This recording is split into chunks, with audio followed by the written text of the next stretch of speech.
On your marks, get set, bake.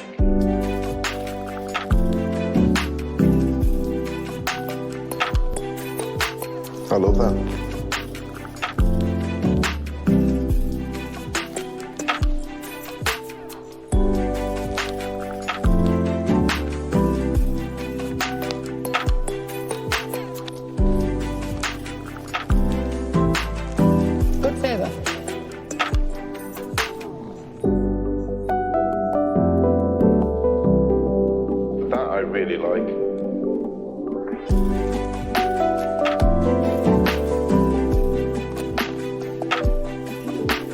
That is delicious.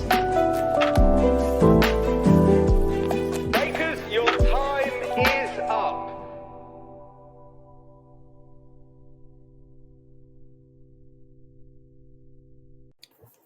I'm keeping the longer run when we do it live because it gives me just enough time to get a sip of tea and put my cup down, move everything I got to move before I introduce us. Hey, it's Krème, Patisserie. It's a Great British Bake Off podcast.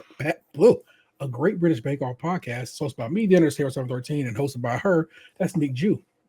Basketball's back. I know it's like a bunch of games. Like anyway, but no Paul George and Joel Embiid tonight. It's like, well, what are we even doing here, man? Right. Well, they have to show the champs or whatever. I guess. Well, no, they're not even playing. They're out for the opener. Oh yeah, no, I'm just saying like the spotlight game is the Care about the damn Celtics. Who would never care about the Celtics? Can't even venture to. Same, super same. Only thing I've seen good in the Garden is I saw Run the Jewels perform with. Who did they perform with? Lord, it was Mitski. Run the Jewels was the mid set, and Lord was the big get of that show. That's an interesting lineup. It was a crazy because Mitski and Lord, perfect sense. Run the Jewels in the middle of that, odd if anything, but that was a dope show. We just happened to be in Boston for PAX, and I was like, yo, Run the Jewels gonna be there like a day before we get there. You want to go a day early? And of course, my lady's like, of course, because she's nothing a sweetheart. But that's not what we talk about on this show. On this show, we discuss the Great British Bake Off. And Dago, we're going to talk about it's Series 15, Episode 4. It's Caramel Week, or Caramel Week, as they said over and over again. 57 minutes deep. The little caramel poem intro. I giggled just because I really enjoy Allison and they're fun Noel. together. Yeah, they're fun together. Before we delve any further into anything else, though, just a quick little give me your bread week. Sure. Yeah. Over. So overall, I thought it was a great episode. I'm gonna say probably the thing that you thought I was gonna say, that I thought it should have been Nellie's week. You are not the only person who said that. The internet was kind of on that, and I was like, I can see it. I can see why, but I'm also like, I can see why not. So I'm not mad, but her Showstopper was the best looking Showstopper, in my opinion.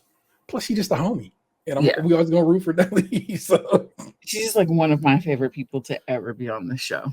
Truly, it's like, don't let me get her on the show to talk to her at some point, because I'm gonna figure it out. It's gonna be over. That would be crazy. That would be crazy. But anything stick out where you show stopped? Yeah, I mean, I had the same comments about the pizza and the pretzels. Like, Paul Hollywood, that's what a pretzel look like, friend. We not making crackers. What you mean? This don't look like a pretzel. Like, bro, that's a pretzel. I mean, right? It's tacos all over again. I was real like, come on, bro, you wild. And then you have like a New York style theme pizza thing with a Detroit pizza in it. I was like, oh, okay. It should have just been an ode to American pizza. Like, sir, you didn't take the multiple cities that are very far apart. Sorry, Detroit pizza. Yeah. Yeah. It's like, no, but I allow for him. That was I don't know, man. Dylan really came through. Yeah. he stopped right quick, and I was like, bone marrow. It was just like a side. It felt random. A bone on the side. I was like, okay. The whole thing was like, watch it. You just whipped up a cottage loaf with some bone marrow. I was like, here, have some. Right. But and they did, and they was like, "Yo, that's fire." So I guess Yeah. what am I to say? Yeah. I don't think I'm ever gonna go for a bone marrow anything, so I'm good. So I'm glad it was to be enjoyed by the judges. Yeah. But yeah, you like say you were definitely missed. I think you would have had a good time, and well, so we definitely have Brad and Mackenzie back in the building. Brad So- did a great job doing his Nicole. I was proud. Thank you, Brad, for that. As I know you listen so good. I'm sorry, Thank you his for that. Nick. I forgot that weirded you out a little bit. I mean, I grasped it. It's just I haven't called you Nick the whole time I've known you. I'm sorry. To crown you Nicole out of nowhere seems just strange. I don't know. I'll try to grow as a person and call you by your title. No, I don't. It doesn't bother me. It's like I've been on the internet for the last 15 years at this point, so I'm very okay with being called Nick. Very good, very good. Well, people, in the tent remains. Not remains. I don't want to say it like that. That sounds sad. But these are the bakers that are still kicking it with us, and that's Andy, Christian, Dylan, Georgie, Jill, Iliane, who I always just stumble with that, Mike, Nelly, and Sumaya. But before we, delve into this week's episode, we got to hit this little news segment, which is called Bakers Make the World Go Round. And before we do it, I'll push this button, and then this happens. Bakers make the world go round.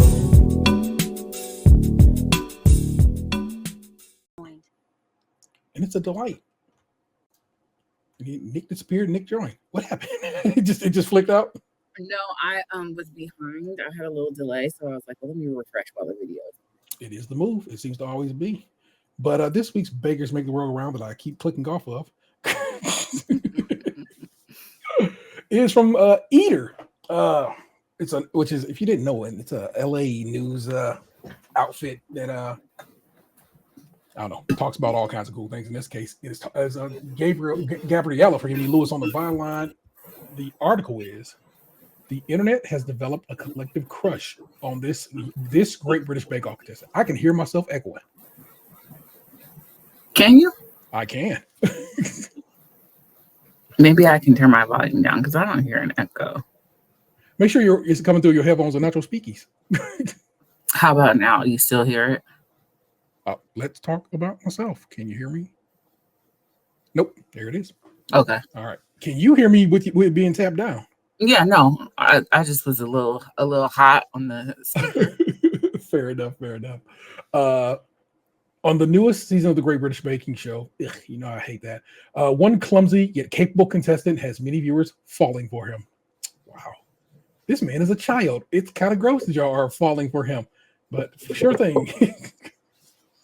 How old is Dylan? 20. He is a baby. To you. What I was just about to say, one thing I always appreciate on What's the Tea, y'all be like, this is not lust based because that man's a child. So I need y'all to get on that level, okay? This is a baby. Stop that. That's a grown man, technically. In some circles, I guess. Right. Not for me. He can drink in Europe. He couldn't drink in America, okay? Right. That should stop you right there. Like he could vote. Sure. No, I don't like. The thing is, for me, he's a tiny baby. He might as well be in middle school, but he is technically an adult. We'll allow for it. Paul Hollywood's icy blue eyes aren't the only thing piercing viewers' heart in the newest season of the Great British Bake Off. Unless you've been living under a rock, or maybe even then, you've likely heard about the cast of collection. The cast of collection. That is how that's written, y'all. Cast of Collection 12. About the cast of Collection 12? They call it Collection on Netflix. Oh, good God. Oh, look, Yeah. y'all. See, that's the problem. Y'all, Yeah. they do it the Netflix way, and I'm like, well, I guess truly the entire world watches on Netflix, except for in England, where they watch it on Channel 4. So that's me. Sorry. The cast of Collection 12 for a handful of reasons. The first being that the season's contestants are remarkably talented. The second being there's an unusually stunning contestant named Dylan that has rapidly become the internet's latest crush. Since 2010, the BBC television series season. I don't BBC. See, so already you just give me wrong shit. Either I'm gonna write you in. BBC television series, which currently airs weekly on Netflix, has featured 12 self-taught bakers as they compete in various themed challenges. I think the themed challenges. I just lost that quick. To crown a winner. In that time, the show has provided us with fan favorites who have gone on to publish. Hold on. Here we go. Just noticed the chat. I was like, oh no. And I have to make sure I watch the chat because people chat. Oh yeah. Yeah. Self that compete various themed challenges to crown a winner. In that time, the show has provided us with a good Lord, y'all. I'm sorry. With fan favorites who have gone on to publish cookbooks, like season 12's Jürgen Krause and season 9's Kim Joy Hewlett. I didn't know Kim Joy's last name was Hewlett. I just call her Kim Joy. It makes perfect sense that she probably has some extra name there, doesn't it? This season is refreshingly sweet, with numerous contestants submitting themselves in GBBO canon, like Slovakian legend Nelly. Again, this is the second week in a row where if I named it Slovakian legend would be the title of this episode. Andy, a dad joke personified, and a teenage sweetheart, Sumaya, who adores her pet duck, Pato. The main standout, though, is Dylan, put my whole man's last name out there, Baclet, a 20-year-old retail assistant from Buckinghamshire. Not only has he stolen the judge's attention with his striking flavor combinations, but also the hearts of the internet. Despite the show doing him incredibly dirty in episode 1 introductory clip, showing him clumsily falling off of his skateboard, and then emphasizing his clumsiness again in episode 2 in a scene where he falls off his chair, he manages to not only avoid giving viewers the ick, but he also makes them fall for him all the more. And since he first graced our screens, the most online GBO fans have been racking their brains to describe what's so alluring about the bearded baker with an eyebrow slit and a heart of gold. I mean, he's a very striking human being. He looks like a cat and a mouse together. I've never seen someone who looks like him. And I think obviously his ethnicity, he's like Japanese and South, like Indian, I think. Yeah. But he's just got the most earnest face I've ever seen. Like, he just looks so, I don't know. He's a beautiful human being, and he obviously works out. And I can tell this article is skewed toward younger people by like talking about the ick and whatever. So I'm guessing that the majority of the women in their like 20s and early 30s are the ones who are absolutely swooning over him. But it was all over my Twitter. Like, the tweet was like, we have to talk about Dylan. Just like a bunch of quotes. He's just a beautiful person. Fair. One Twitter user remarked that he looks like the would-be child of Khal Drogo and Daenerys from Game of Thrones. Really though. While another stated that we simply need to discuss him. So clearly that's what you're talking about. Mm-hmm. The official GBO account is also in on the bit.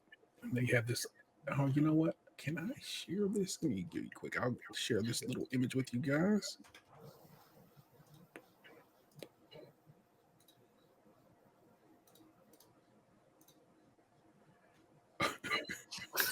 And that's not even like a good picture of him. I mean, hey, you have an understanding of who he is as a person at that point, I guess. So that's the young Dylon.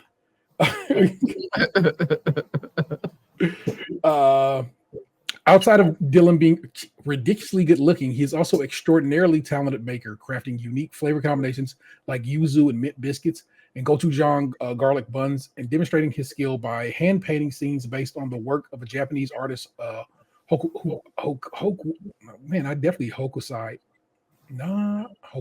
Whatever. I got it right the first time. It's been a little bit. Sorry, y'all. He's spoken about being inspired by his heritage, noting he's super proud of his fusion roots, noting his Indian mother and Japanese Belgian father, nodding to his Indian mother and Japanese Belgian father.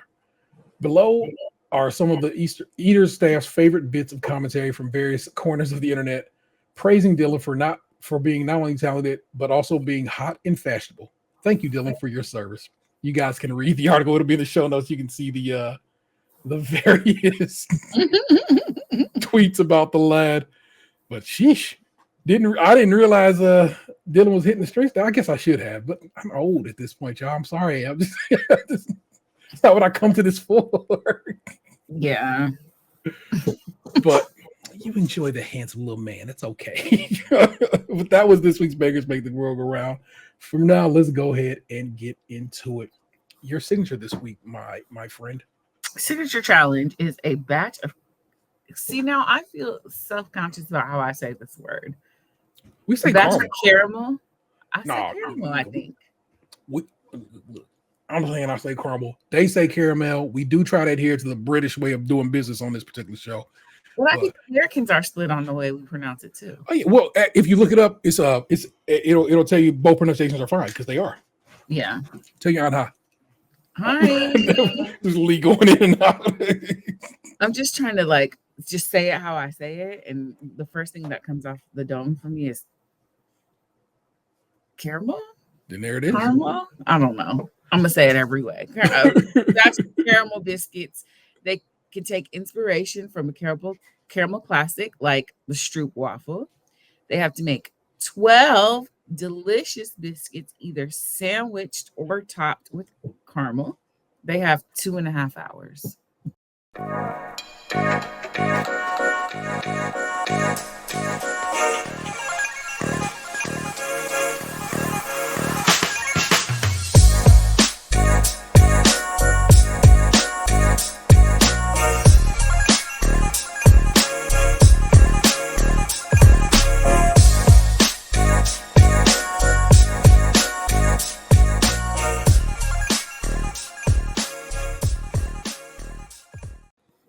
The service we get that music from recently added the ability to just whitelist an entire YouTube channel for the music we use. It makes everything so much easier. I'm telling you right now, because for a minute there, it would just pop up and be like, "That's a." It's not a copyright strike; it's a copyright whatever. Basically, like a warning. Yeah. Mm. And since they have that ability built in now, that no longer is an issue. Nice. We never have issues with copyright for the music we play. It's quite nice. This video we're gonna play later, who knows what will come of it, but still. So I did not realize they said 12, and I watched this episode multiple times. I just thought they said a batch, and I was like, when we get to girls, I'll tell you why that was a concern to me. Yeah, I was like, you could have slid the ugly ones out the way. But Right. Up top is Christian, who is indeed going for a Stroop waffle. He's going for a spiced nut Stroop waffle. Spiced nut praline made with Orfa chili. And I didn't look up an Orfa chili. I don't know if I've ever heard of it. I wonder if it's going to be something like we call it something different over here. So let's check an Orfa chili out right quick. No, I don't know that we have her. Turkish. Yeah, Orfa Bieber is a spice prepared from landrace capsicum anum in the Urfa region of Turkey. It's often described as having a smoky raisin-like taste. Urfa Bieber is technically a red pepper ripening to a dark maroon on the plant. Okay, well, there you go, people. We don't seem to ride with that over these parts, but hey, but it's the spicy nut praline is Urfa chili and nigella seeds, and a caramel made with Dutch stroop. It wasn't until I heard the word Dutch stroop that I thought, well, I better get the breakdown of what is a stroop waffle. Right. But then as it went along, so of course my mind clicks like, okay, write this down, get this, and the improves like, well, it just means this. I didn't know that. But a stroop waffle is a thin round cookie made from 2 layers of sweet baked dough held together by a syrup filling. First made in the city of Gouda. If you didn't know Gouda, we say Gouda is actually Gouda. In South Holland, stroop waffles are a well-known Dutch treat, popular throughout the Netherlands and abroad. The aforementioned Dutch stroop is simply a Dutch syrup because stroop waffles is a Dutch compound word for, you guessed it, syrup waffle. All that to come to that, maybe go, that was disappointing. Nelly is up next. She's going for good old times caramel biscuits. going to be a chocolate biscuit with walnuts in it, topped with salted caramel and a little spun sugar decoration on top. She was inspired by the biscuits her dad used to make for her when she was little. And I thought that was so sweet. Also, Very sweet. what did you think when I found out, and maybe you knew already, that they get to name these bakes? And they didn't realize, at least on American Bake Show, that they were naming their bakes. So these funky names that I oftentimes enjoy are the bakers coming up with them themselves. Yeah, I figured they were the ones who named it. I didn't know that. And when I asked Mackenzie and Brad, they was like, "Oh no, yeah, we got to do that." And Mackenzie was like, specifically, like, "I would have came with doper names had I known." Right. So, it's okay. So Maria's up next. She's going for a sesame hibiscus caramel biscuit. Sesame sablé biscuit with a mango lime ganache in the middle, topped with a hibiscus caramel. Is it me? I don't want fruity caramel. The ideal, so hibiscus is just a tea, so I think it'd be more of a flowery caramel, but also hibiscus kind of like has a sourish note. I don't know. I think it could be good. It didn't work, so it doesn't matter. But sablé biscuit is a French, usually round shortbread that is thought to have originated in this region here that I can't pronounce, but I was prepared. Are you ready? Oh, let's see. Do I get the right one? This just is, I want you to hear sablé sauteur, and I think I just got the sablé, which is the cookie part. Bonjour, this is Julian, the Frenchman who makes French pronunciation videos here on YouTube, and we are looking at how to pronounce with a typical French pronunciation the name of these French round shortbread cookies that originates in a small village in the Sarthe department of France that is called Sablé-sur-Sarthe. Hence their name, which literally translates into sandy, because they are slightly granulous and very buttery cookies. How do you go about pronouncing them? In French, we would say sablé, sablé cookie. But it'd be fine in English to say sablé, sablé cookies. Or in French, So you heard him just say sablé sur Sarthe. That section of France that he clicks with. Yeah. So that is why I pulled that pronunciation, because I was like, I don't know how to say that last word. I wouldn't have either. Andy's up next. A bit of a fix caramel biscuits. A fancy version of Twix is pretty much what Andy's aiming for here. Andy's making a shortbread base with a caramel center, topped with a toasted hazelnut praline, and covered in 54% cocoa milk chocolate. That hazelnut praline did not make it to the final bake. Really? It was just plain bars, and they didn't say nothing about it. Oh yeah, them shits was supposed to have a little nuts on top of it in the picture, weren't they? Hey. Georgie is going for her favorite chocolate bar.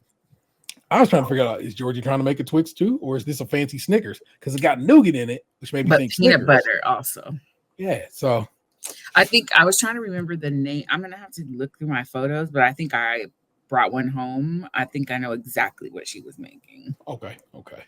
Hers has a shortbread base as well, but a peanut butter nougat center topped with chopped peanut caramel and a chopped peanut caramel, and then you cover the whole thing in chocolate. Lovely. Dylan is going for oats with pineapple caramel biscuits. It's a pineapple caramel sitting in an oat biscuit, you know what I'm saying? A little bowl of, like, if you had to see it, people. Then he topped the whole thing with this little twill circle and a little lime cream. I personally fuck with it. I know Paul was, kind of whatever about it, but I was like, I don't know, buddy. It looked kind of fire to me. Ilyane almond Florentine caramel biscuits, a spiced shortbread base topped with a Florentine with sultanas. Now, I heard her say at some point the word raisin, but I know they bandy about the word sultana as well. And I'm like, do they just use them both, or do they actually do over there the sultana and raisin cover two different grounds? And I'll have to research that further for you, y'all. It's a candied orange and almond filling covered in chocolate. A Florentine biscuit, because I thought I'd let you know what that is, or simply a Florentine, known in Italian as biscotto fiorentino. I did it with unintentional. I just don't even. I hope it's not seen as bad behavior that I cannot help myself. I immediately do it. Is a sweet biscuit of nuts and fruit. Florentines are made of nuts, typically hazelnuts and almond, and candied cherries mixed with sugar, melted together with a buttery with butter and honey cooked in an oven. They're often coated on the bottom with chocolate, which is traditionally scored in a wave pattern with the tines of a fork to decorate. Other types of candy fruit are used as well. So my photograph is of a Snicker, but apparently over there's peanut butter in their Snicker. Oh, and you know what? For the longest time, and like only in recent is probably whatever. Used to be called a marathon bar over there. Oh, yeah. So that maybe that's what's popping with that right there. Let me see if I can. I feel like I am loud, y'all. So let me see if I can tap myself down. Now I can see. Well, hey, if I'm really loud, you sound fine to me. I'll fix it in post because I can. Because I figured out how to do it in Premiere, which is kind of a big deal. I can fix my shit on video. So, Mike is going for his dad's favorite caramel biscuits. These are orange shortbread biscuit base topped with a vanilla caramel, decorated with an orange milk chocolate layer. Then put a little bit of little sugar work on top of with these edible flowers from his garden. And Jill was going for fruit and nut millionaire caramel biscuit, shortbread base topped with Brazil nuts and a raisin caramel, and Brazil nuts and raisin, and the caramel decorated with milk chocolate swirls. It was I made a millionaire shortbread at some point this year, and the caramel do be coming out thick, y'all. I'm sorry. Sorry, judges. Settle down. I don't know what it is about the idea of caramel and citrus that I just don't find appetizing. Oh, I'm good on orange and chocolate, or orange and sweet as a part of sweets is a very English kind of vibe. Yeah, it ain't for me, so no bueno. Let's judge this. Mike's up top. Paul thinks they look good from the top, but he doesn't like the bulge on the sides. That joke comes back around, people. Caramel and chocolate both have a lovely orange flavor. Paul just thinks the shortbread needs to be thinner and crisper, and that would have set it off. Prue thinks, sure, it could be a little crisper, but it tastes really lovely. And just work on your bulge. And so, of course, they cut the mic, and he's like, they just told me to work on my bulge, and I'm just like, I'm glad you appreciate that, Mike. I did too. Christian's up next. Prue thinks they look really attractive and would find it impossible to not buy them. So the thin layer praline takes the way they said this sounded like a positive, but these are the words used. Takes away from too much caramel. Is that good or bad? Yeah, I was confused by that too, and I was like, okay, I think like on my third watch, finally, I was like, am I confused? Because it felt like not a compliment, but they presented it as a compliment. Yeah. So again, that's where their English and our English is very different. Yeah. The waffles are really crisp. I actually absolutely love when Paul said that. That's a good eat. That's a good eat. That one is. That shit sound country as hell to me. That's a good eat. Yeah, I love the way that they describe how things are in your mouth. I'm like, Americans, we don't do this. The word texture exists, and then out of the blue, because Food Network, people started saying mouthfeel, and I hate that turn of phrase because texture exists as a word and covered that ground, and so. I very much enjoy how Paul and Prue can describe something without using the term mouthfeel. Paul also enjoys the flavor of the praline with the caramel, since they work together well. So that's what's up. Eileen, who was, as she was making these, was so frustrated and so troubled, comes with these gorgeous little pucks. Gorgeous. And I was just like, you wild girl. But who am I? You know what I'm saying? She was stressing and just was concerned, and I think she did a really good job. And in fact, the judges agree. Prue thinks they look absolutely exquisite. Paul cosigns. Prue enjoys the Florentini taste. Paul agrees again, saying that you do get the sensation of Florentines, which seems to impress him. Prue believes that it's a very original biscuit with fantastic flavors, calling them a little triumph. And like I said, that's after she fretted so much about her caramel, and it's just like, girl, you was good. It's gonna be good the whole time. Nelly, amazing looking, but the texture's a bit stodgy. but the walnut flavor is fantastic. So it's like it's good, it's bad, it's good. It's like, And her sugar work was really great too. I thought so. I thought in general, I think those would have been delicious. There's a couple of things Nelly done baked up these last couple of weeks. I'm like, yeah, girl, I see you. Bet she could cook too. Andy, good finish on them. The flavor of the hazelnut comes through. The choice of chocolate is clever because it balances with the filling, which is full of texture. It's a good flavor, leaving proofs mouth watering and wanting more. She got better than there. Dylan's what I wrote is his fascination. The look, they look like a little. No, they say fascinating looks like a little canapé. And in my side note is, you can really read Dylan's desire to be a chef in his creations. They're all high-end restaurant coded, and this I feel is no exception. Yeah, truly. Back to what they said about it, crumbly and delicious. Paul loves the flavor. He thinks the citrus kick lightens the whole thing up, and it's quite Moorish, meaning, you could eat more. The flavor and the texture are spot on. Paul just doesn't appreciate the look. And this is my own little bit. He just didn't appreciate the look of an American Tail 5 Goes West Bake, because y'all had to see the hat that Dylan was wearing. He was giving 5 down the entire week. I was just like, 5. That's what I'm saying. He looks like a cat and a mouse at the same time. Y'all had to see it, y'all. Jill, pretty, could have been half as thick. Again, they were, but of course, Jill immediately, northern portions, Paul, northern portions. Slight bitterness to the caramel that works well with the fruits and nuts. More of a billionaire shortbread than a millionaire's, which I thought was pretty dope. Little pet. Sumaya, the caramel hasn't really set.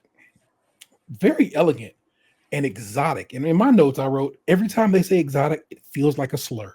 I don't like it. Muslim flavors. And I don't know. I think they honestly might mean exotic as in interesting and different, but it feels, I don't know, y'all. Well, they're the original white people, and they've colonized everywhere. So everything has a little bit of like twang on it. Facts. The mango is light, but it's present, and the hibiscus comes through with a nice tartness. The flavors are amazing. The caramel just didn't work out. It's just too soft. It's goopy, yeah. And I hate when they say, this worked fine at the crib. I just couldn't get it to work here. And I like, what is about that tent? It's kind of, you are outside. So the heat will not be the same as if, you got the doors closed at the house and so forth. So one has to, I don't know how you'd practice. Open all the windows. I would suggest it. Yeah, honestly. Try to get a recreation of the situation. I don't know. Yeah. Let's see.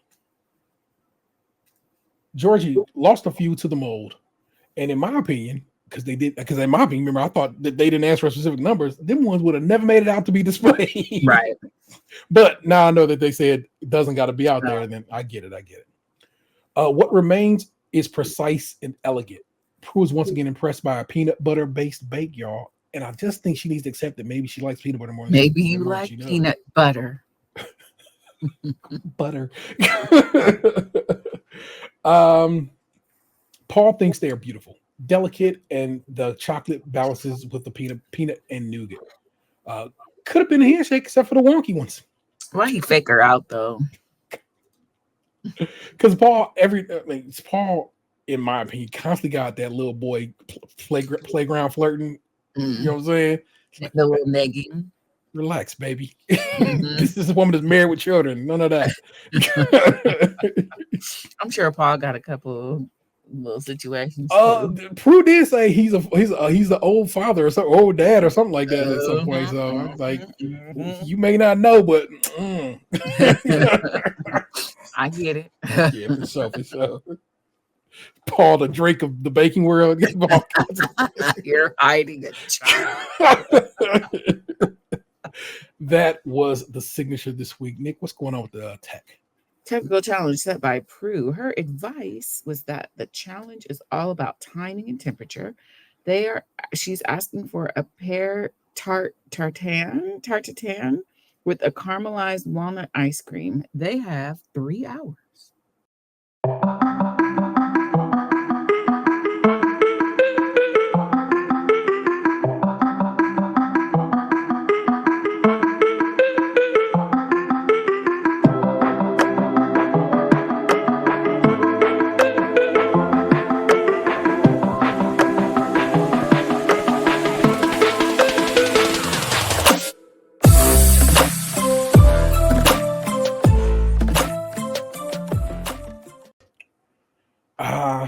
attack, y'all.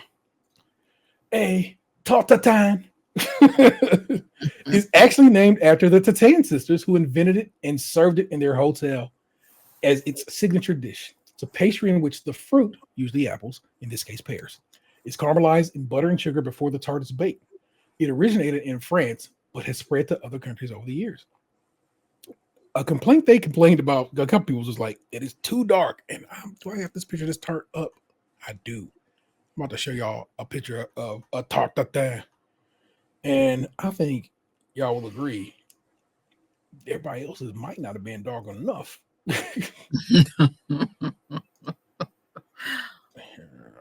Once again, Georgie happened to look up this exact recipe the night before. I can't knock her for it because I said we're on the show, it'd be constant study. So she just smartly played it. I think everybody's doing it. She just happens to, oh yeah, this is pretty dark. Thank you. I'm like, what are we doing here, people? Yeah. It's just that she just happens to get it exactly right twice, which is crazy.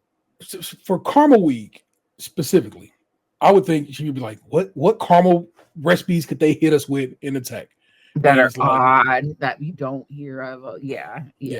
And so this is, I feel like it's one she could have easily just came across and like, that is something I might just have, put a little bit in my brain to consider. So can't knock her for it. In fact, very impressed for it. In fact, that's how champions are born, people. And so don't sleep. She won it the last time she did that too. So yeah. You know what it is. Like, there you go. They got to make a tarte tatin. I'm not really gonna tell you much more about it. They did it. They either did it right or wrong. What they did provide for them, which I thought was dope, they gave them the cold butter they need because ain't nobody trying to sit around and wait for the butter to get cold. So they like, look, we done gave you the butter you need. It's got to stay cold. If it don't stay cold, you will end up with more of a short crust than a laminated pastry, which is what a tarte tatin should come out as. So be hip, be ready, know the deal is, and we should be all right. So I do dig that they explain that, and I love Paul and Prue sitting there eating on the tarte tatin, and Prue like, could have used a glass of almond yak. Prue my little lusher. I love that in her. Right? My favorite thing that has probably ever happened on this show happened this week with Allison and Nelly doing that goddamn dirty dancing. That dirty dancing.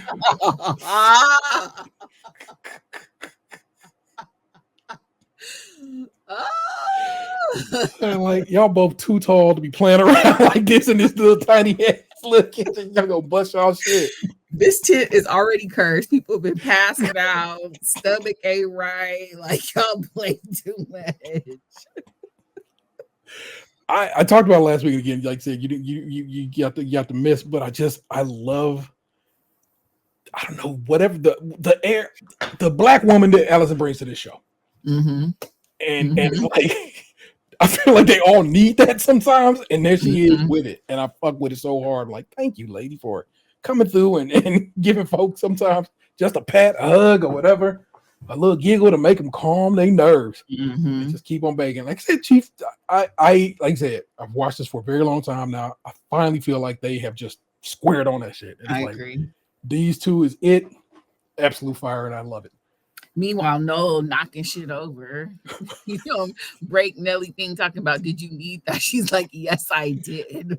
And I'm not saying like you know what though? Indeed, that caramel that he knocked down was way darker than the caramel she ended up with. So I think he could have cost her some points. So I mean, playing around my shit, she had to send his ass away. She loved her some Noel too. That's her little boo. She sure did. Like, if I go home, your ass is taking me in a posh car. That's right. Oh my god, that was another thing that I found funny. Again, Nelly, because it's constantly don't sleep. We team Nelly over here. Yeah, but they said in the directions, prepare creme anglaise. So with these posh words, we just make a custard. Make a custard. Like, she just reminds me of like my aunties. I just love her. I do love me some Nelly. She's great, y'all. I want her to go far. because I don't want her to leave. So I just need her to go ahead and go far. So that way we got her. All right. Let's get on to judging. Jill's up first. The caramel has gone a bit dark, but the pears are nicely arranged. The pastry has no lamination, and the caramel is burnt. The ice cream is okay. Tastes lovely. Samaya, nice color. Lamination is obvious. Slightly underbaked, but lovely creamy ice cream. Andy, too dark, but a bit of lamination in the pastry, but it's burnt. And the caramel went too far in both the tart and the ice cream. Burnt the caramel twice. Andy at some point during the show was discussing how you gotta be able to hold on till caramel becomes caramel, because if you pull it too soon, you're not gonna get the flavor that is caramel. But if you pull it too late, you end up with burnt, and this is what he got. He got burnt this go around. For Nelly, they say it looks pale, but they like the way the pears have been cut. Nelly, again, had this been, I guess, had the caramel hit like it's supposed to, it would have been perfect. It was so pretty. She has a way of. She sliced these pears in a way that was very, very high end. I'm just saying, Nelly got some shit, y'all. So don't sleep on it. They like the way the pears have been cut and fanned out. It's good lamination, but no real taste of caramel because it wasn't cooked long enough. It's kind of the exact opposite of Andy. He cooked this too long. And of course, irony of ironies, the ice cream's caramel is great. Making for a lovely ice cream. Because guess what? It didn't get knocked off the counter. I'm telling you right now, I'm not joking, man. That is definitely Noel's fault that her Tarte Tatin did not get the love it should have. I would have said something too. Like, that food right there knocked the shit over, right? Go look at the video. Go look how dark and pretty that caramel was. It was fire. They quite like the color initially, but then they worry that it's too much. And then they're like, well, it's got a bit of lamination. But then they're like, but the pastry is kind of leaning toward more like short crust, meaning her dough and her butter got too warm. And then they're like, it's not really great flavors. And it's like, they say all that, right? But when we get the breakdown, that's not where she arrives at. So I can't call it. Dylan looks doughy, needed longer in the oven. The caramel needed to be darker. The pastry needed another 5 minutes in the oven. But overall, pleasant. Christian, nice color. Pastry looks nice, crisp. It's been put to bed properly. I don't even know what that means. But I was like, okay, Paul, word up. Both flavors are nice, and it's good ice cream. Georgie looks nice, lovely flavor. The ice cream's nice and creamy. Quite a success. And Mike looks a bit pale. Doughy middle, underbaked. Flavor of the caramel is nice, but the tart is underbaked. But they do like his ice cream. So let's rank it. Now, just take what I said to you, listener. Taking just what I've given you, you know who should be at the bottom. You think you know who should be at the bottom. But like I said, I'm about to rattle these off. You're going to be like, how the hell did that happen? Because it's weird to me. Like I said, they really were judgy on my girl Eileen, but still. In ninth is Andy. Both the caramels went too far, so they were bitter and overbaked. Jill. So the only thing I will note here is they're only seemingly judging the caramel. Yeah, I guess so. Jim, too bitter, far too bitter, and too thin. The caramel being too thin. I didn't even think about that until just now. Okay. Mike is underbaked. Just cut it short right there. Nelly's in sixth, Dylan's in fifth, Eileen's in fourth. Did that sound like I read to you a person in fourth? It sounded like they would have put her in the bottom of the table. Mm-hmm. She did not. Third is Samaya. Really nice, really nicely arranged. Looks so appetizing. If they spell with an S. Christian, caramel balance perfect with the ice cream and a pretty good Tarte Tatin. And Georgia just came in first. They ain't say nothing about her. There you go. You the best. And left it at that. You the best. I was like, so no, nothing we're gonna discuss why hers was so good. Throw that edit off. Yeah. It was like, there you go. Holla. So that was this week's technical. A Tarte Tatin, a Pear Tarte Tatin. And hey, what is the showstopper this go around, Nick? The showstopper is a caramel mousse cake. Must be complete with spectacular sugar work, and decoration must have at least 2 caramel components. They have 4.5 hours.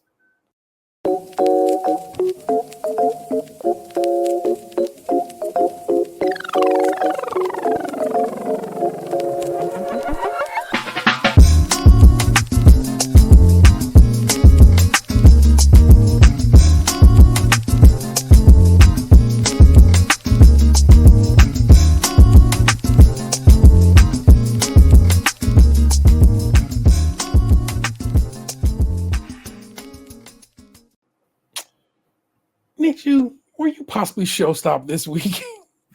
On the whole, no.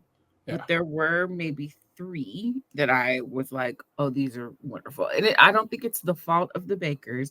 I think the challenge itself didn't really lend itself to something that they would put on the table and I would be like, wow. Exactly. The judges themselves were also like, showstop was just kind of and I was like, agreed. It was just Because they said, kinda, oh, it's small, like 9 times. Well, I mean, y'all did ask for a tiny ass cake. Like, guess what? It's a challenge to make a mousse cake large. It's not how mousse functions. Right. Weirdos.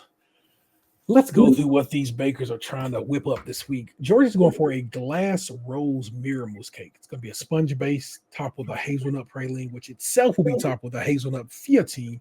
Nope. Oh, don't worry. I got you on that one. And then all of that's going to be surrounded with a salted caramel mousse covered in a white chocolate red mirror glaze, then topped with this isomalt rose.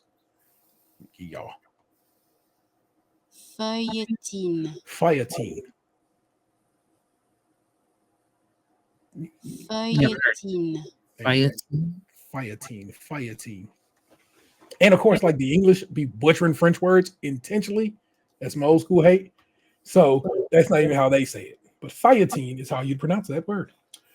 In case you didn't know, feuilletine is crispy confection made from thin, sweetened crepes. The crepe batter is baked for a few minutes, and then the crepes are allowed to cool. As they cool, they become crisp. In French, these crispy crepes are called crêpes gavoles or crêpes dentelles. Probably that's how you pronounce those.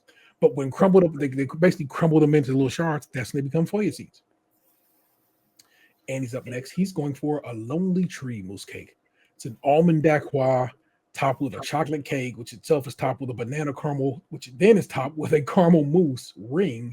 This is all in a ring shape, which is surrounding this isomalt tree, which has this candy floss, aka cotton candy, as the tree's foliage, which I think is a fire ideal. Yes. The dacquois in this case, in Andy's bake, is a nut meringue where you basically whip up egg whites, sugar, and lemon juice, and then fold in powdered almonds. There's also a dacquois that is a cake that has a part of that in it. So just heads up. I said, well, if you're wondering what the dacquois we're talking about here was. They told me he was basically making a banoffee situation, and he's like, oh, hell, I didn't even know that. And then, of course, you go to Samaya, who is intentionally making a banoffee pecan mousse cake. Did you try banoffee over there? Are you a banana person at all? I don't get down with I will eat a banana. I will eat banana pudding, but it can't have bananas in it. Like, I don't like things made with bananas. Because bananas are disgusting. And they make my tummy hurt. So I think I'm actually allergic to bananas because bananas make my tummy hurt. Plantains make my tongue itch. So I think that section of the plant kingdom just ain't agreeing with your boy. Mm-hmm. This is going to be a caramelized banana sponge cake, caramelized date molasses mousse with a banana pecan fudge and a Greek yogurt mousse somewhere else in that bad boy, decorated with a green mirror glaze and this colored isomalt meant to invoke the work of glass artist Dale Chihuly. Don't think I didn't pull up some of Mr. Chihuly's work for y'all to be seeing. Man, I really got the screen share popping tonight. Okay. But I thought this would be dope because he really makes interesting things. These are his chandeliers. That's gorgeous. Yeah, I think his work is really, really fetching. He also does some other glass work. Let me see if I can show you. But look at these things. Oh, wow. Yeah.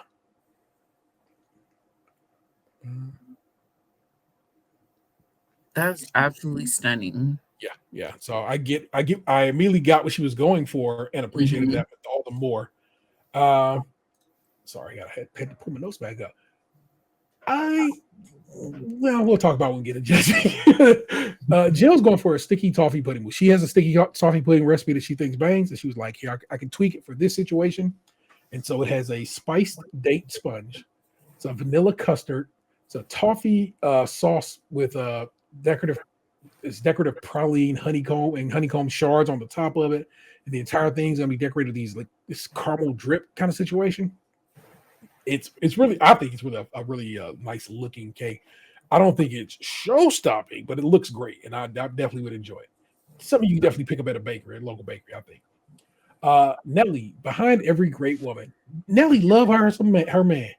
Okay. And her fan, like this not the first time she done said something good about him, and she like, my husband thinks highly of me, and I don't think highly of myself, but he does, and I think that's so special. So word to Nelly's husband and to her. She dedicated to her husband who she explains when Allison asked her that they met at a kebab shop. And I'm like, that's dope. How rare people meet in real life anymore. Her cake is a toffee chocolate sponge with a white chocolate mousse and a pecan caramel mousse sandwiched in between the layers. It's covered in this caramel mirror glaze.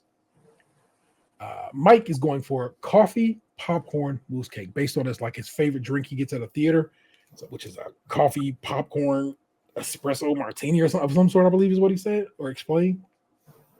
It's a coffee chiffon sponge layers filled with a coffee caramel mousse layers topped with popcorn caramel spikes that are stuck in this mascarpone cheese that he piped on top of it. It's a little bit of the sugar work wisp sitting on top of that. It's a lot going on there in that cake. I can tell you that. Maybe a bit too much. So, again, caramel and white chocolate mousse cake. It's a vanilla sponge, a caramel mousse, a pistachio ganache, more feuilletines with a caramel insert, topped with an isomalt tiara and these gold pistachio jewels. And it's here that I realize I should probably explain to y'all what the hell isomalt is, because I've mentioned it multiple times here. Mm-hmm. Isomalt is a sugar substitute of the two disaccharide alcohols, 1.6 GPS and 1.1 GPM. It's used primarily for its sugar-like physical properties. Also, apparently, it doesn't raise your blood sugar, but it's more that it works like sugar, and therefore you can not cook your fingers when you're trying to make glass look things. Yeah. Dylan is going for a lemon, honey, and ginger mousse cake. He talks about how he really enjoyed Amalfi lemon, so he got some Amalfi lemons to whip up a lemon gel that's going to be inside of an isomalt lemon, liquid honey caramel mousse, and a ginger-soaked almond sponge, aiming for a honey, lemon, ginger kind of flavor profile. Dylan says he wants the flavor to be zippy, to which Paul responds, instead of bungle, to which Dylan responds, I don't get that joke. And he wouldn't, because Zippy and Bungle were characters on a British television program, Rainbow, that ran from 1972 to 1992. Oh, yeah. Me get into the good dozen years before Dylan was born. But worry not. For you, the watcher, you'll hear it. But people watching it, I got something for you. 1,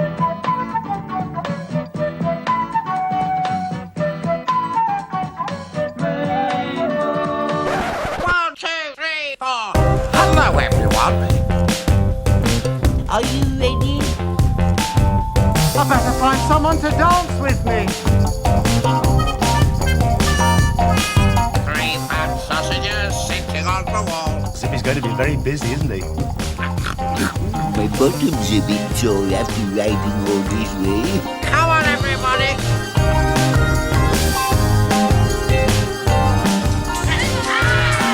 Funky.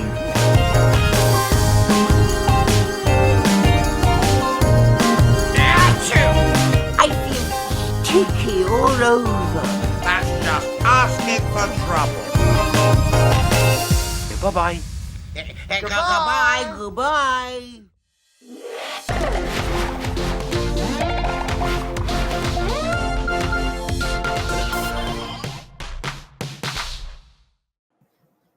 Basically, I think that means you can watch old episodes of that on wherever I pulled that from. Cocaine is a hell of a drug. Man, like I said, from the that bad boy went from 1972 to 1992. So that bad boy went at a ride. Guzzling glizzy. It's a wild time, but apparently that's available somewhere for you guys to watch, or people who might want to go back and watch the old school stuff. I might have to tweak that. We'll tweak that yet, and we'll see how that comes out for you. In the But that is where Bungle comes from when he says Zippy, not Bungle. Bungle was a big old bear character. So for those listening who didn't know. you should just be watching what we do here because I think we make an entertaining product. But that particular one you kind of needed to see. Yeah, Had a lot going on. It's a lot going on in that video. Man. The character's name is Zippy. His mouth was literally a zipper. Yeah. Which is, I don't know. Anyway, back to Christian is going for a Tropicarmo, in one word, mousse cake. It's a shortbread base with a lime genoise sponge with a coconut mousse and a caramel mousse topped with an isomalt wave crashing over this beachy scene he's made. I go with the citrus and the caramel again. I can't. I mean, hey. Apparently they vibe with it. So yeah, but Prue got a problem with peanut butter. Oh, South African. Oh, the apartheid situation. Apparently, and Dylan was talking to Noel about this. He goes, "Yo, man, she scares me because she's the only Michelin starred chef I have ever had the pleasure of meeting." And I'm like, yeah, I might come with some Dame Prue facts next week because I didn't know about that. So. I didn't know that either. Yeah. I don't know if she's a chef or just or just a restaurateur, but yeah, Dame Prue got the chops, y'all. So let's judge this. Nellie's up top, very elegant. It was very professional, beautiful. It was gorgeous. Like, I'm not saying it's the best of the bunch, but it's definitely up there. For me too. Yeah. Looks just as nice outside. When they cut it, they prove like it looks just as nice inside as it does outside. Absolutely delicious. The flavor is satisfying and lovely. Comes across more like coffee than toffee. So as sharp as ever. Nellie's like, hey, baby, if it's coffee to you, it's coffee to me. And I'm like, that's what's up, girl. Paul thinks the white chocolate mousse is delicious. Just well done. And in fact, later on, they say Nellie just saved herself with this one. It's not that Nellie was concerned, but she didn't have a great week up until then. And then she came through and just crushed. So I love it. Christian looks great. They love the wave. But at the bottom, that's a real thick layer of caramel. Prue likes the sharpness of the lime jelly. Paul thinks it has a hell of a kick that works beautifully. The lime jelly is just wonderful, and the caramel mousse is perfect. There you go. Samaya. An isomalt explosion is how they describe it, because it really does look kind of like that the guy the artist she was inspired by his work. Yeah. But the mirror glaze is rubbery from far too much gelatin. Oh, it was so goopy. It's gross. Yeah. Disappointing because the textures are all wrong. The date molasses mix too soft and gloopy. Literally the word gloopy. The cake is stodgy. More mousse would have added a lightness to balance out the rest. The layer should have been thinner and been more of a celebration of the mousse. This is a mousse at this cake. point where I was going through her performance this week. Did they like her signature? I couldn't remember. They appreciated the flavors of her signature and thought it is exotic, but they did not. But the caramel didn't work, and this is caramel week. Right. Yeah. Okay. So. And then in the technical challenge, which doesn't count until it does. Yeah. She came in third. Yeah. So that I think is what I mean, especially when the other dude came in almost last. So yeah. Ilian looks nice. Not a fan of the tiara. Prue would have liked a bigger sponge layer. The pistachio just sort of sits there, and this is where I note that's twice now something she has made with pistachio has not worked. Mm-hmm. She's got to leave that shit out going for it. Mm-hmm. Everything else works together, and her mousse is, of course, hitting. Just could have been neater. And what it was is she, again, was having an issue with making caramel, and so time, as always, that devil kind of got away from her. So it's her results. Andy. Y'all. Bruh. Paul sees it and just giggles. And Yeah. Prue's like, go ahead and say it. And he's like, it's wonderful. Yeah, it like there was a part of it in the front. This was also the same with Samaya's. That was a little bit messy, and I feel like they would have clocked anybody else for that. Yeah. But otherwise, it was crazy. Yeah. The design is fantastic. Looks lovely, lovely light mousse. Could have left the dacquois out as it's gone soggy, but the mousse is perfectly set. The banana levels are perfect. Paul thinks the apple on the candy floss comes through nice. Prue immediately is like, that is a disgusting flavor. She does not like the artificial candy flavor that is the apple cotton candy. But hey, Paul dug it. Right. But it's about 30 years between him and age, so Right. we can, Paul a little younger in that regard. Yeah, they both have been saying that things are too sweet, and I'm like, maybe y'all need like a younger judge because we can't be having a dessert show judged by people who are like super sensitive to sweetness. Okay. Jill, certainly a caramel cake. Prue appreciates the color. The flavor is that of a sticky toffee pudding. The mousse is a little thick, but great flavor. Too sweet to Prue, but the spice lifts it. All said and done, they liked it. So there you go with that one. Mike, it's a great festive cake. Looks like a Christmas cake. Man, Prue does not like it.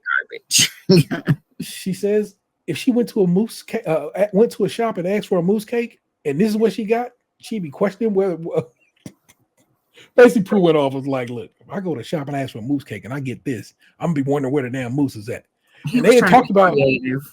They was talking about earlier in the episode how Prue got a little bit like Prue is will say something mean to you in a nice way. Mm-hmm. And so, like I said, Dylan was already like, "Man, Prue don't want to worry me." And then Noel was talking to Iliane about Prue was like, "Yeah, she'll cut you real quick and you cut you deep, and you won't even realize it until later." Like, yeah, that's basically what she did right here, y'all. She was like, I said a mousse cake. What's this old deconstructed or whatever this is? No. She said a mousse cake needs to be at least half mousse. Mm-hmm. This was not it. Needs a finish on the outside because basically it was like if you imagine a naked cake, it's like you just the cake and then layers betwixt. What a lovely tiramisu cake it is. Oh, I got jokes. It does not meet the brief in that regard. So he's like super excited. He's like, look, at least try my little popcorn caramel, man. I'm really proud. It's only one of the best things I ever made. Paul Bites is like, nah, bro, it's too sweet. And then Prue's like, the whole thing too sweet. She was mad about this, y'all. And she's like, had my mouth all ready for hash. And then this is what they brought. So she was unhappy with the results. Georgie looks professional and eye-catching, but it's a bit small. They wanted something impressive that would work at a gathering. Basically wanted a party size situation, and that's not what was brought. This is more a family size. Good Lord. The 14s have stayed crisp, and the cake is lovely. The flavors are there, but the fillotine layer is making more of an impact than intended because the cake is so small. It's a good idea. They were like, I'd love to see the second version of it. And she was like, I'm never making this shit again. I've yet to see people walk away from Caramel Week like, I can do that. Yeah. They all like, I'll never touch caramel again as long as I live. So I can't blame them. Dylan, unfortunately, this bad boy developed a crack. Had it stayed perfect, it would have been something. Yeah. But quite pretty, quite small, but amazingly packed with flavor. Punched in the mouth with flavor. Crowned the flavor king of the moment is what ends up happening here. They say he's very clever with his flavors. Mm-hmm. Flavor king. Delicate in his baking game. Well done. That's it. Basically, they come through him like, yo, you did it all right. And they knew he did it all right. And so it's like, I don't know. He did it all right. How did he? I guess he did poorly in the technical. No, right in the middle. Square in the middle. Yeah. And what did they think about his... he didn't like the way it looked. He liked the flavor of it and everything about it, but he didn't like the way it looked. I don't know. Just saying. But your star breaker this week is, of course, Miss Georgie. Earned, I would say. Fair enough. I will allow for it. Because she really did come through with the candy bars. Almost got a handshake. Wouldn't have gotten a handshake had the ones that broke in the mold not been perfect. So if you're already starting up there, then yeah, you're right. And of course, first then in tech, and then a pretty great showstopper. You're absolutely just correct. Small, yeah. It was very pretty. Sent home is Mike, and probably should have been, but I could easily argue for Samaya. Could have gone to. I think that Mike has just not been as good in the competition as Samaya, so they're going to give her one more week. Yeah. So hopefully she'll get it dialed in. I hate how upset they get because, well, it is upsetting because all of a sudden you've made new friends and kind of get a familiar bond. And like I said, every class of these bakers is really super tight for usually the rest of the day going on. Like they always kicking it regularly afterwards. We still keep watch over bakers we've been doing since we started this show. So they're a tight little cohort. I think that like Jill is due to make a run. If she doesn't make a run, she probably will go next week. I also could see Eileen making a little run too. Next week is pastry week, which is basically bread week, the sequel, with more butter, and so folk can show up and folk can show out. We will see how that all plays out next week. But there you go, people. That is this week's Crème Patisserie. Isn't it lovely? I really dig it. If you're so inclined, you can reach us at podcast@stagecrunchyandmilk.com. You can also give us a phone call, but I forgot what my phone number is because I don't get to say that much on this show. It's 216-264-6311. That's 216-264-6311. We'd certainly love to hear from you, and hear from you we have. Because you know it's the homie Frank. 2 times to make him chunky. First one. GBO episode 3 podcast and episode 4. Hey all. It's a long note. I set for the live feed since I really want to hear your responses about Dylan's win. I know the fandom was divided, especially because of the placement of the technical. But as you all have stated, the technical matters, except when it doesn't. Speaking of technical, I found it telling how stressful the competition can be when so many of the bakers made the same mistake with the strands. Dylan and John were mostly guilty of it. People's strands were way shorter than Paul had when he was started braiding. The strands looked at least a foot and a half long. Correct. Anyway, it was such a nice surprise to have both Brad and Mackenzie on this week's episode. Krème really is the best bake-off podcast. Thank you so much. I've already stated in the past why, but this was a perfect reason why. I also have to agree with your comment on how far Simu Lee has come. In the past, he was not always been the most self-aware and PR-savvy guy when it comes to posting on social media. It's gotten him into hot water in the past. But back on topic. After watching Caramel Week, it finally clicked in my head why this season of GBO has likely the best set of contestants in the history of the show. In another season, Mike would have been a serious contender for the finals and not someone eliminated in episode 4. The same can be said for John. Would have went out bread week and the other remaining contestants. It's odd to rank Mike as middle of the road when you think about the illusion cake, but then you have this really deep talent pool. Exactly. I think it comes down to a couple of things. Of course, most of the season 15 contestants are excellent bakers, but what I notice is that there is a higher than normal percentage of contestants who are ambitious and risk takers. Dylan, Samaya, Christian, Nelly, Georgie, Mike, Andy are just constantly taking big swings, and the results are more positive than negative. Probably the only one of the top 10 who isn't a risk taker is Jill, but she compensates by being such a good technician. Man, there you go, boy. Say that. The other aspect in their presentation skills. How many times have Paul and Prue already referred to a bake as professional looking or looking ready to be sold in the shop? Samaya is still the best in that regard. She's this season's Kim Joy, but the artistic and construction skills of the group as a whole are a standout. So many of them are more polished, refined, and creative than the average contestant. Dylan may have pulled in the lead to get to the finals, but if Samaya can regain her footing, she's going to be nipping at his heels. And if the others can stay consistent, it will be a real nail biter to see who gets the cake platter. All my best, Frank. But Frank. Very good, solid email. But he also hit a second time and said, I hope you have seen the adjoining Extra Slice episode. It's damn funny with a guest appearance by Prue, worth describing even secondhand. I did not. I had literally, if I would share my screen right now, you'd see that it is right there. Like the Extra Slice episode is literally right here on my screen. To be watched. I just didn't get to it because trust me, I have to watch the episodes we watch multiple times and then like to add something else. But I would definitely give it a check. And if it's worth the conversation, we'll talk about it next week. No worries. I sent the extra slice to Mackenzie and Brad. So I'm like, yeah, well, you got it if you want to watch it, because it's the same site we have forever. It's still there, it still exists, still works. So trust me, if you need it, I got you. But like I said, next week is pastry week.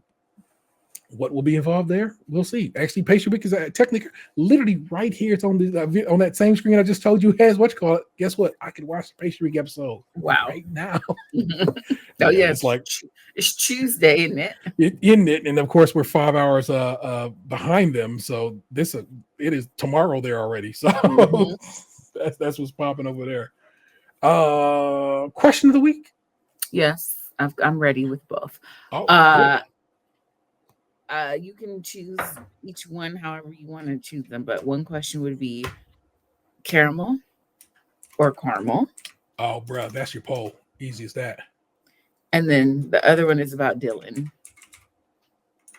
Do you see it or don't you? How you? Hot or not? All right. Do we get the internet frenzy or not? There you guys. Y'all can never say that we don't do it live, because I'm telling you right now that all occurs in real time. And I'm glad I'm glad you had that prepared, because I had at least one ready to go. I was like, caramel, praline. What are we doing with this?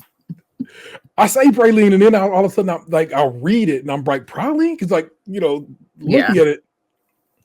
But did you get some pralines while you was down south? I did not. I was trying to be a little bit good about the sugar because I was indulging in the entire pig.